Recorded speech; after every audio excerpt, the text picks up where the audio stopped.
Então, a nossa aula de hoje vai tratar sobre a Política Nacional de Saúde Bucal, que se chama O Brasil Sorridente. Antes de entrarmos especificamente no tema, vamos fazer uma pequena retrospectiva da trajetória histórica, mencionando alguns fatos importantes em relação à saúde do Brasil. Imaginemos que, a partir de 1500, com a colonização dos portugueses, iniciou-se uma fase em que as doenças passaram a proliferar. Não que não existissem, mas era uma população cativa, uma população pequena e que vivia isolada. Então, os acontecimentos eram poucos. E com a vinda dos navios portugueses da Europa, as coisas começaram a acontecer. Nesse recorte histórico, vamos para o 1808, que coincide, é o ano da vinda da família real portuguesa ao Brasil. E aí se encontra no país um quadro sanitário caótico, de falta de higiene nos portos, a não fiscalização dos navios. Então, havia realmente um caos sanitário instalado no país nessa época. A partir daí, se começam uma série de modificações, de cuidados sanitários em relação à saúde da população. Em 1900 se implanta e prevalece um movimento chamado campanhista, que eram as grandes campanhas de saúde. Por exemplo, Oswaldo Cruz, que vocês veem aqui no vídeo, ele institui a vacinação como uma medida obrigatória. Carlos Chagas faz estudos de combate à tuberculose. Então as coisas começam a melhorar no Brasil.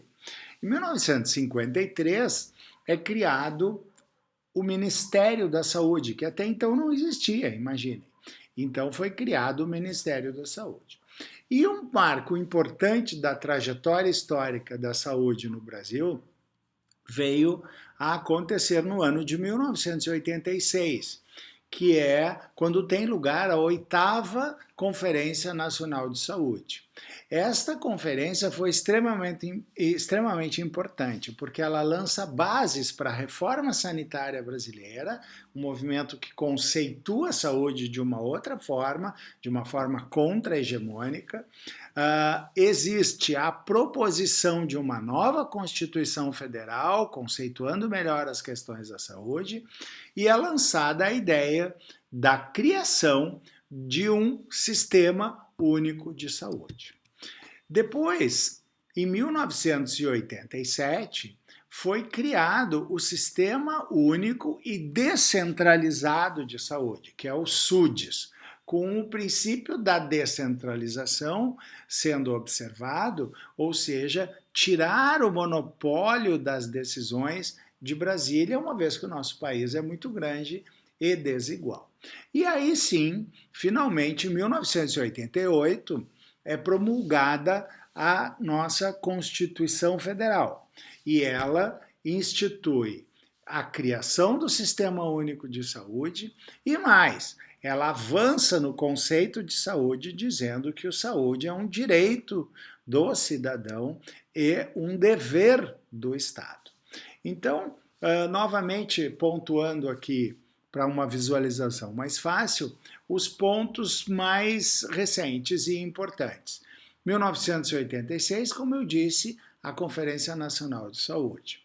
Depois, 1988, a criação, a promulgação da Constituição Federal, onde é criado o Sistema Único de Saúde. Mais adiante, em 1994, é criado o Programa de Saúde da Família, que passou a se chamar PSF, que visa, e é extremamente importante, a mudança no modelo de atenção à saúde. E esse PSF, então, cuja concepção era atender famílias nos seus locais de moradia, entendendo a questão social da saúde, ele foi um marco muito importante no nosso país.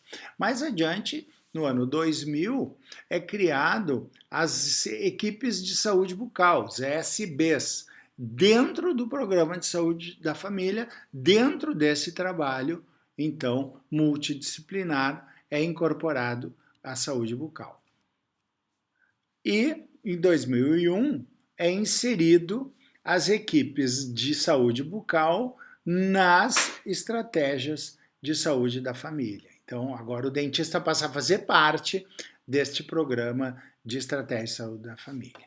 E em 2004, porque ainda não havia no Brasil um programa de saúde bucal, foi criado, então, o nosso Brasil Sorridente, que era uma tentativa de levar a saúde, de incorporar a saúde bucal à saúde.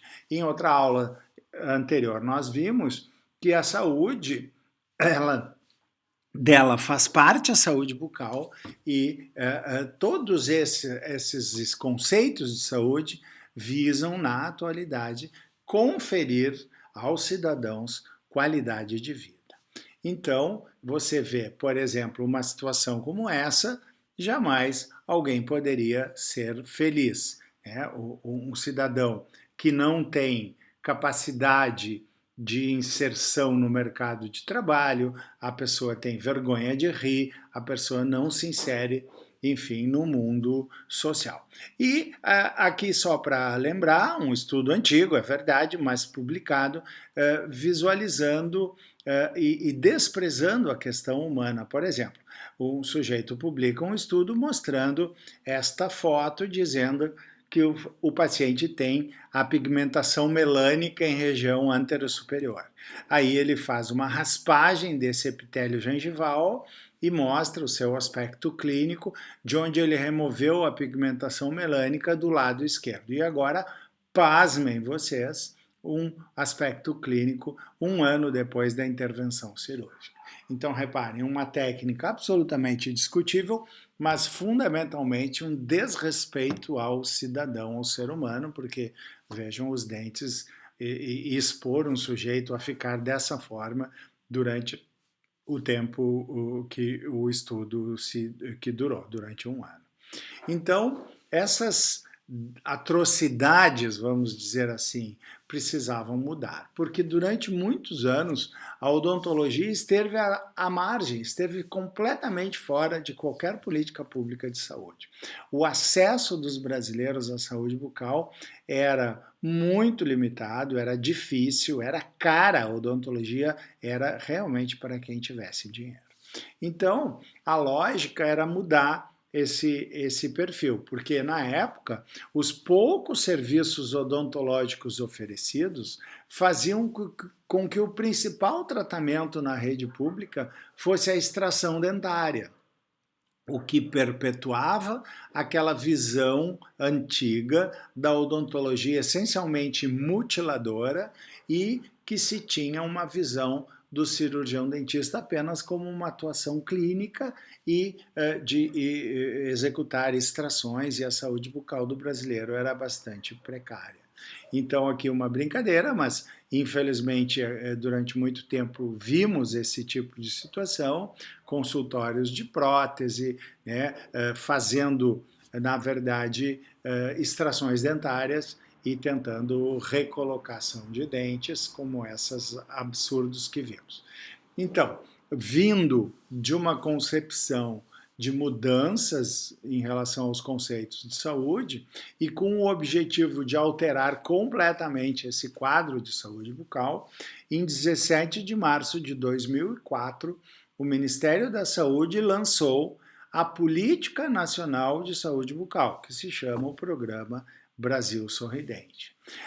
O Brasil Sorridente constituiu-se em uma série de medidas que visam garantir ações de promoção, prevenção e recuperação da saúde bucal. É fundamental para a saúde geral e qualidade de vida da população, como nós vimos já anteriormente. Aqui só para ilustrar, nós tínhamos dois levantamentos epidemiológicos de saúde bucal feitos em 1986 e 1996, que não foram muito bem feitos, que têm as suas críticas, mas enfim, como dados históricos, eles apontavam o CPOD para crianças de 12 anos estava em 6,6 e depois, 10 anos depois, caiu para 3,1. Mas aí sim, com a ideia do programa de saúde bucal, se fez um levantamento epidemiológico nacional chamado SB Brasil, Saúde Bucal do Brasil, e em 2003, esse levantamento já melhor estruturado em termos de amostragem, enfim, ele mostrava que o CPOD estava caindo para 2,8. E em 2010 se repetiu o levantamento e apontava ainda para uma queda, e o CPOD a 12 anos já era então 2,1. Havia uma melhora do quadro. Mas o lançamento do Brasil Sorridente foi o marco de mudança na política de saúde bucal realmente.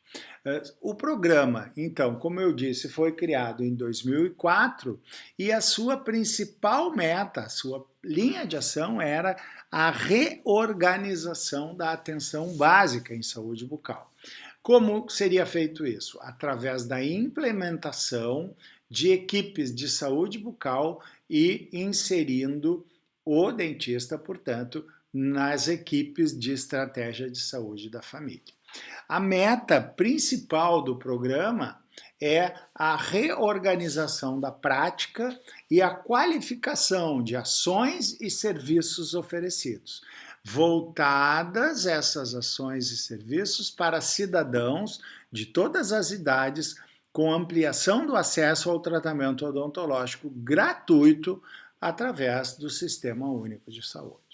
A ampliação e qualificação da atenção especializada através da implantação de centros de especialidades odontológicas, como vocês veem, um deles aqui à direita, a Faculdade de Odontologia da URGS também tem um CEL, que a gente chama, Centro de Especialidades Odontológicas. Laboratórios também regionais de próteses dentárias passaram a ser implementados justamente com a ideia de não mutilar as pessoas e sim reconstruir um sorriso adequado. O objetivo também o do Brasil Sorridente, viabilizar a adição de flúor nas estações de tratamento de água de abastecimento público. Convém lembrar que muitos brasileiros não têm acesso nem mesmo à água tratada, muito menos uma água tratada com a adição de flúor, que é um importante elemento na prevenção de cáries. O Brasil Sorridente também tem interfaces com diferentes e diversas ações e programas do próprio Ministério da Saúde, onde se insere. Um deles é o Brasil Sorridente Indígena. Então, a ideia de fazer um programa específico para essas comunidades. Um outro programa de interface de ações é o programa de saúde na escola. Então, tentar atingir as crianças que estão em idade escolar. Há também o Plano Nacional para Pessoas com Deficiências e aí está também atuando com a interface do Plano Nacional para Pessoas com Deficiência, o nosso programa Brasil Sorridente.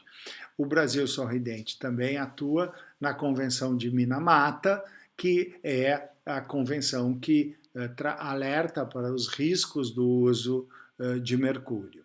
E ainda, como eu disse, o programa de fluoretação das águas de abastecimento público, que é uma importante arma de combate à cárie.